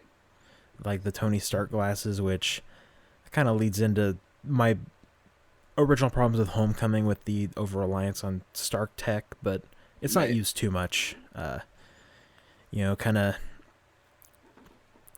because with Mysterio and everything, like there's the 4 elementals that he says come from his dimension. And they're terrorizing anything. It makes sense because they overlap with like because each society has like some sort of like 4 elemental things. Like they do. That makes sense. But it's just, and it's just so good. Like, and I so don't you even know, know like, where to start. yeah, and so like Spider-Man helps beat one of the elementals and stuff, and kind of him and Mysterio are having a heart-to-heart in the bar, and he decides to give Mysterio the glasses because he's like, you can be the next Iron Man. Tony clearly wouldn't put me in charge. He thinks I'm stupid, but he knows I would pick somebody good. So here you go. But then he also knew that he would pick someone bad, so Peter can still use the controls on the thing. Like that whole like bar reveal scene was just so good. Yes, the bar scene might have been my favorite one after Peter leaves. Mm-hmm. Because then all the holograms go away, and then they start talking. It's like, and you were from this lab. Then it like goes to like a flashback of him getting yelled at. Yeah. And all that stuff. And it's like, oh yeah, like this person over here is my writer. That was some good that was some good bullshit that you came up with about multiverse and stuff. And I'm like, all right, this is pretty good. I like this.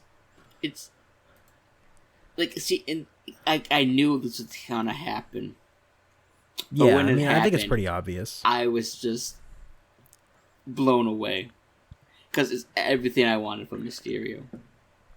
Yeah. He's a conniving,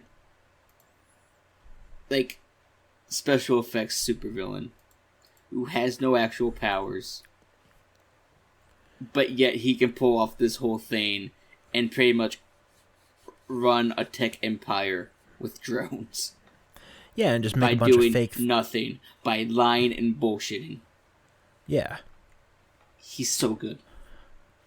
He is really good, yeah. And another one of my favorite scenes is in Berlin. When, that was good. Yeah, when they get to Berlin, it's like some like hero conference or whatever. Right. That ended up. Did that end up being a whole lie, or because did he shoot the real Nick or the real Nick Fury? Oh yeah, we gotta talk about that too. But no, I think. So I don't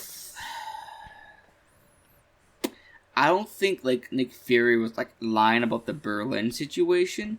I think he was in Berlin, but when Peter showed up, okay, then Mysterio had like the holograms going. Then he got him into the I guess I don't know if I want to call it like a construction site or a restoration thing, or like if they're tearing down a building or something. Yeah, kind of like a building under construction. Mm-hmm. And that whole like really good looking special effects scene of zombie Iron Man. Like I really love like the fact that like they kept like switching costumes like every other scene in that. Yeah. Which like then he gets hit by a train. Yeah. Which leads to like one of my other favorite scenes of the film when he's in Norway. Yeah. It's like everyone's so nice here. Like, he breaks out of the jail cell, he breaks the lock off. They just close the door and just sit back down. Yeah. It's like Norway's just the Canada of Europe. Yeah, and he gets what's his name, Happy? Yeah. To pick him up. Played by Jean Favreau. They play Back in Black by Led Zeppelin. Yeah, that's my favorite Led Zeppelin song, Back in Black. Just a classic right there. Mm-hmm. And yeah, do that. He makes a new suit that has like electric webbing. That reminds me. Yeah. Because that makes me think, because I was thinking back, because, Peter, they make the joke because he says, oh, that's not from Star Wars, so you're not going to get it. Yeah. It's the fact that Disney owns that, they can get away with that, it's great. Yeah, well, I mean, you could probably get away with that in other movies, too, by mentioning something. I mean, you probably could, it's just, I don't know, it's great. I love that scene. It's like, just talking shit about Peter, because he's still a kid. Because that's the whole underlying point of this film, that he has all this responsibility now as Spider-Man, but he's still in high school. Uh-huh. Which, again, creates this self-doubt in Peter's. He's like, am I the next Iron Man? I can't handle this. Totally, I'm Peter Parker. Because he's 17. Yeah. And, then the final battle in London which, like, all the special effects in this movie look great. Well, I really loved it. Like, I really loved like the whole thing they set up with Mysterio. Like, even though it fails, he still spun it in his favor. Yes. So good. Yeah, he is very crafty. And, yeah, like, that's a pretty, good final battle and stuff. And, Peter and MJ get together, Yeah, she finds out that he's Spider-Man. They have that kiss, and then, they're back in New York. Yeah. How do you feel about this rendition of MJ? I don't mind. Okay.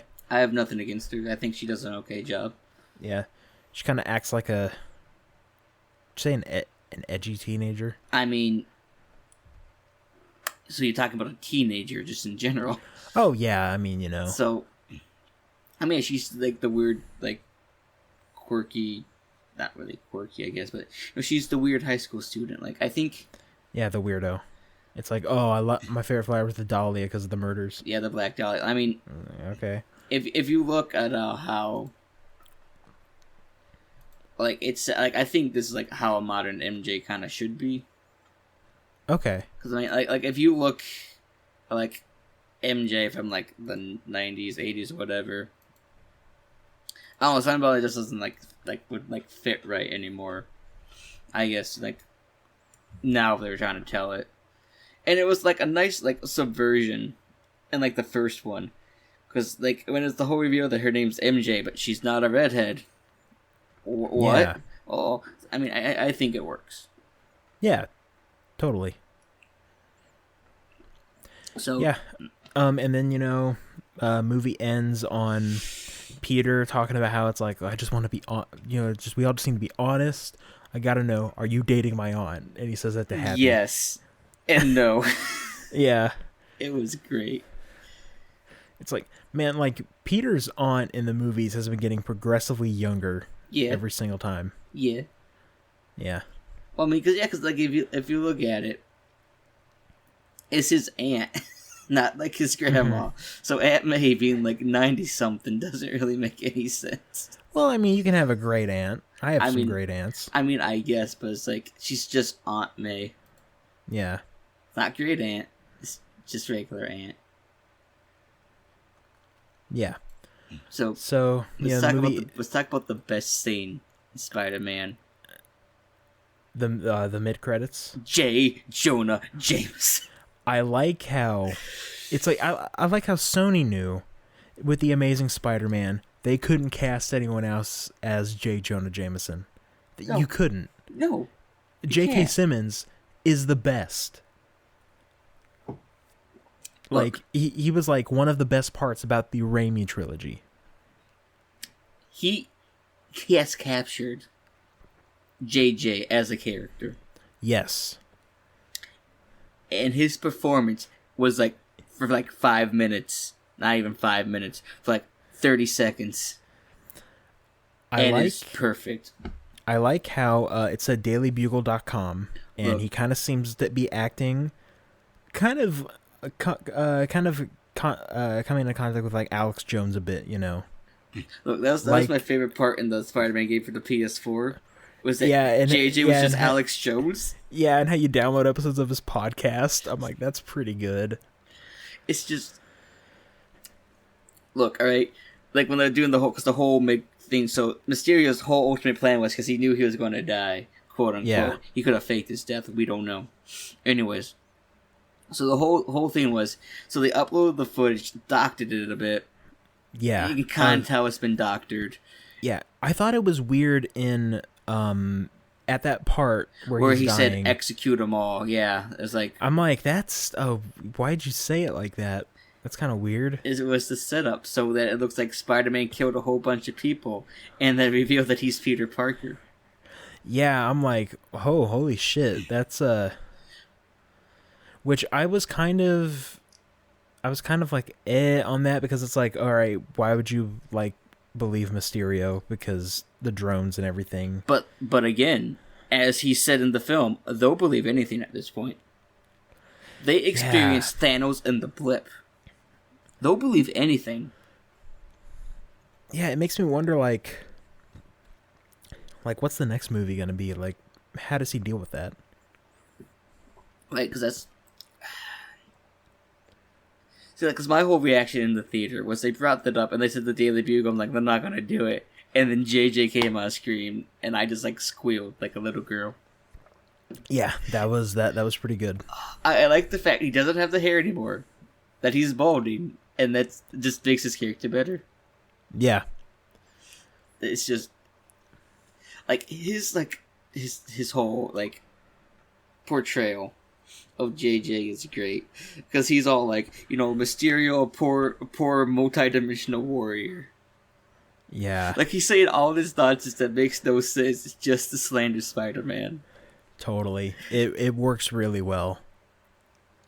Like, I loved it so. Like, that is like my favorite scene. Like, the movie, I already enjoyed it. It was a 9 out of 10. Oh, that mid-credit scene, 10 out of 10. Yeah, great. It was a really good scene, and I think I'm kind of done with Marvel. Like, I don't really care all that much, but I do care about Spider-Man, even if I'm not too hot on the MCU Spider-Man. I mean, I only now care more about going on forward, because the whole Doctor Strange movie being horror from the multiverse. I heard that, yeah, and I'm like, okay, if this is gonna be more of like a horror movie, I might watch that. So they've already talked about how they're going to integrate, you know, the Fantastic Four and the X-Men into the MCU. This is probably how they're going to do it. Yeah. Which I believe sets up the next, like, you know, big thing for the MCU, which I believe is going to be Secret Wars. Secret Wars. Okay, I haven't read comics. I have no idea what that is. So long story short, Doctor Doom gets some god powers. He combines the entire multiverse into one plane that he calls Battle World.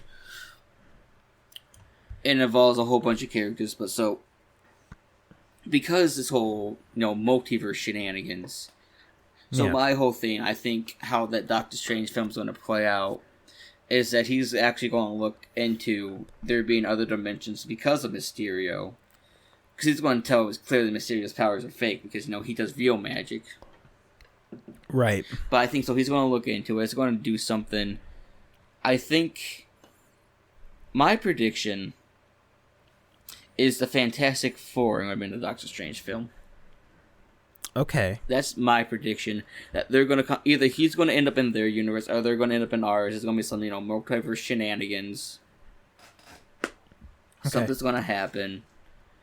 And I think it's the perfect time to introduce them and to introduce Doctor Doom.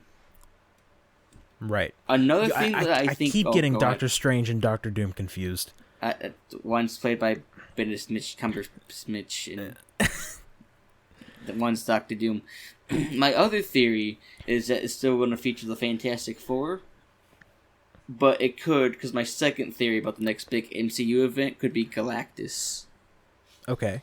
Because if they're introducing the Fantastic Four into the MCU, I feel like they're going to be some big, you know, players in the next phase. So I feel like that we could also bring Galactus and, like, the Silver Surfer into from the multiverse, which again could lead into this quote-unquote horror from the multiverse. Yeah. I'm excited to see, like, an actually good Fantastic Four movie. Oh yeah, that's without a doubt. Now, did you see the one post on Twitter that was the new Fantastic Four should be played by the cast of It's Always Sunny? I could see this working. Yeah, I think that would be pretty funny. It was like, It would be even funnier if it was actually the characters from It's Always Sunny getting superpowers, but that's never gonna happen. But no, because I was talking to somebody about this because when they brought up when Marvel, or when Disney said they wanted, you know, the MCU to feature the X-Men, like, well, how are they going to handle mutants? Like, because like everyone technically already kind of has superpowers. Like, there's already a Scarlet Witch in the MCU. Yeah. So it's like there's some shenanigans going. I mean, I think it'd be funny if they took like the Quicksilver from the Fox films and just throw him into the MCU. I think that'd be great. Yeah, because wasn't Quicksilver in Age of Ultron? Mm-hmm. And he dies. Yeah. And he just dies. Mm-hmm. I'm like, huh. Okay. So, yeah, so it's I kind of want to see how they're gonna handle mutants, I guess, unless because I again, there's a couple theories I have thrown around in my head. One of them being so again, the end credit scenes for Far From Home features. It tells us that Nick Fury is played by the Skrull the whole time. What the one Skrull? I can't remember his name. The leader Skrull. Yeah, because he's on vacation on an alien ship. Right. So they're in space. So like, the MCU I think is going to focus a lot on space coming up. Okay. Personally, so again, that could be another way. Like, another prediction I have is that they're going into space to investigate some gamma rays. And maybe that's how we get the Fantastic Four, because they're on the spaceship with Fury. They get hit by the gamma rays, they get their powers, and then the gamma rays hit Earth and start giving other people mutant powers. Oh, and that's okay. how we get the mutants. Like, there's a couple of different ways I think they could handle it. I think the simpler way to do it would be having the whole multiverse, because why would they, quote unquote, introduce the multiverse if they weren't going to do something like that? Yeah. It's kind of, Yeah, and now that Sony owns Fox, or no, wait. No, now that Disney owns Fox. Disney owns Fox now, so they can kind of do that. Something that I want, like, there are two things that I want how to integrate characters into the MCU. Right. I want like the next kind of big crossover film, there's like a meeting room or something, right. And just in the background you see Deadpool walk in. He's not wearing pants and he's wearing a Detective Pikachu shirt. Look. And then they're just like, "Hey Wade, what's up?" I'm like, "Hey." So. And then he's just in the movie. So I also, because I was talking to a coworker about this the other week after I saw it. Yeah, this is how they can introduce Deadpool into the MCU again with Spider-Man 3. Okay. Because there is a storyline, where Deadpool is hired to kill Peter Parker. And is that movie going to be... And that's how they become friends. Is that movie going to be rated R? I mean, I think... So, hear me out. So, I think this is why we got that PG-13 cut for Deadpool, besides them to make more money off of it around Christmas time. I think they're showing that you can still have Deadpool if you cut it back a little bit. I mean, because like they stated, like Deadpool's like, if they do more Deadpool films, they're going to be rated R. Like Disney's already came out and said that. Okay, good. Yeah, because I mean, I feel like they could get away with doing two cuts at the same time, a rated R cut and a rated PG-13 cut. Yeah. And then they can have some really meta jokes where Ryan Reynolds is like, yeah, if you don't know what I actually said, go see the rated R version. Wink. Yeah, like... And then the rated R version, he's like, we don't play it this way in the PG-13 cut. Wink. Yeah. Man, I really like those two Deadpool films that came out. I mean, I think the first one was better than the second one, but that's just, The second one has the best end credits scene of any movie. I mean, I can see why you said that. Yeah, it was pretty but good. I still prefer the first one. Totally. Well, because I think because the second one kind of had a standard to keep, because like the first one set such a bar. Yeah. Such a high bar that the second one had to like try to catch up to it, which it just kind of fell slightly short of. Because like the second one like had expectations. And I think everyone had them set too high, and no one wants to admit these expectations weren't met. But because they want more of it, they're going to call it good. Yeah, that's my theory. Yeah, and the second one that I want integrated into the MCU is whatever. Like they're having like a big meeting, and a guy walks through the doors like, "Listen, I need y'all motherfuckers help killing some vampires." I mean, Blade is a thing. I'm looking forward Blade's to that. now a thing. I'm looking forward to it. And it's like one of my favorite social media posts ever. It's like "Hey Avengers, can you help me kill these vampires? There's so many." No. One's name's John Cena that keeps turning invisible. I can't see him. Oh man. Do you think Blade will be rated R? I mean, I think it has the potential that it probably... Like, I think it's right now it's a 50-50 shot. Okay. Because, again, they've stated, like, Deadpool will be rated R. Right. So I think they're going to be more lenient with rated R. Like, they probably have more rated R films. Okay. Probably like... I can see Blade working that way. Yeah. So if Blade is PG-13, that means they can say fuck once. Right. Would you want him to say fuck if they bring back the line, some motherfuckers are always trying to ice skate uphill? I mean, yeah. Yeah, Definitely. I feel like that line is super iconic. You need to maybe bring it back. So, as long as we're talking about, comic book films and, like, rated R, so my whole thing is, so they set up the Carnage film at the end of Venom. Yeah. That has to be rated R. Like, Carnage as a character, like, you can't make him PG-13. Like, his whole character... He possessed a baby to fight Spider-Man because he knew Spider-Man wanted to punch a baby. All right. Like Carnage as a character is like he's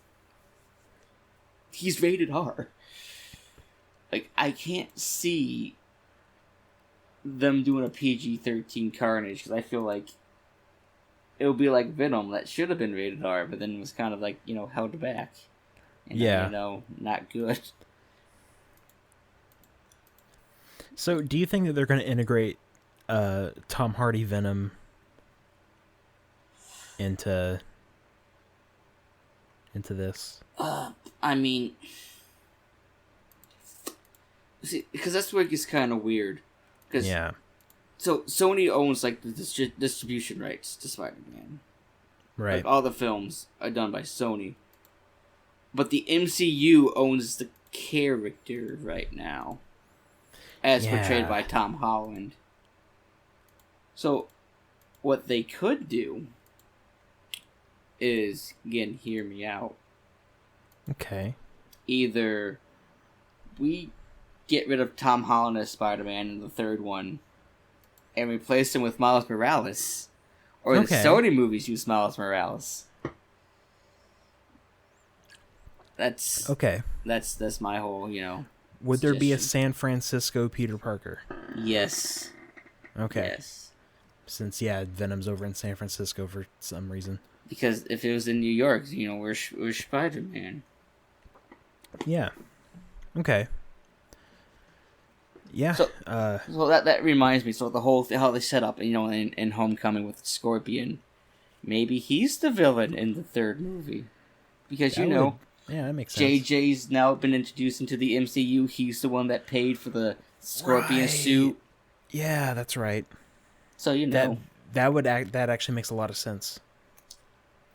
And again, you can still kind of throw Deadpool in any of these films. It would make sense to introduce him. Yeah. So how do you feel about Natalie Portman Thor, by the way, now that we're I did not see Thor 1 or 2. The first one's okay. Second one's no. There's a reason why in Endgame they just kind of, skip over it. So the only movies I know for sure I've seen Natalie Portman in are the Star Wars prequels. Yeah. Yeah. She's pretty good because the prequels are good films. Thank you. I think episode 2 is a little weird, but I mean it is. I mean I hate sand, it's rough, of course, and gets everywhere. Yeah. But yeah, I'm fine with that, I guess. Like, female Thor's a thing. Well, see, because someone asked me, like, how I felt about that again at work. I'm like, look, as long as we still get to keep Fat Thor in Guardians, she could be Thor all she wants. Like, yes, I don't care. Yes, I hope that Guardians 3 has Thor in it. I want the dude in Guardians 3. I want him to be fat. Yeah. Like, if they keep Thor fat, you know what? I'm okay with her playing Thor. Yeah. And Endgame is now the highest grossing movie of all time. I mean, I can't believe Disney beat Disney. Yeah, it's ridiculous. I can't believe Fortnite is now cemented in a joke in the highest grossing movie of all time. I forgot that joke was in the movie. This is just like, again, going to go full circle here, go back to the Area 51 raid. Yeah. That somewhere in our government documents is the term Naruto run.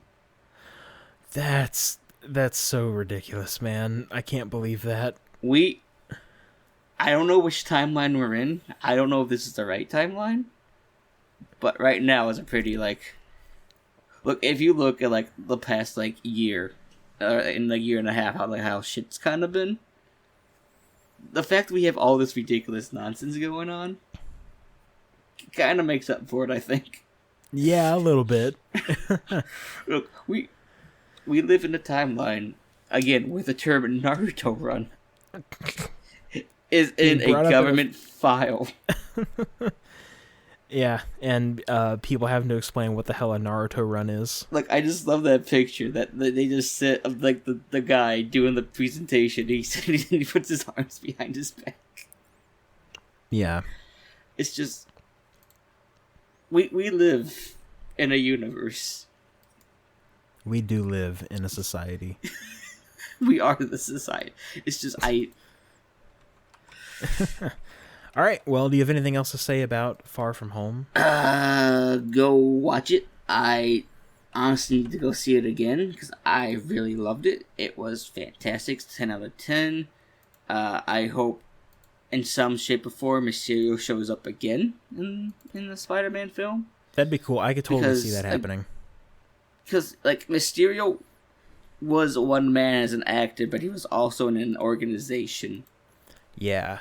So I feel like they could bring Mysterio back in some shape or form. And I would really love that. Okay. All right, well, that has been the 4 a.m. Boys. It certainly has been. All right, and we will catch you guys next time. Bye for now. I gotta go back to the future, you know. Oh, yeah, go return that shit you stole from Area 51. You gotta return the stand arrow. You weren't supposed to know about that yet. Shit, I gotta throw that back into the DeLorean. Look, these aliens, right? They understand our pop culture. They love it. Great, that's exactly what I wanted. Do we have to explain Naruto Run to the aliens? Oh no, they're the ones that told the government what it actually was. Okay. See, the aliens, we're in Area 51, okay? Okay, the Area 51 called Society. Yeah. Right. Right. So the aliens are the ones influencing us, and they've been in charge this whole time. Reptilians aren't real, but aliens are. Damn.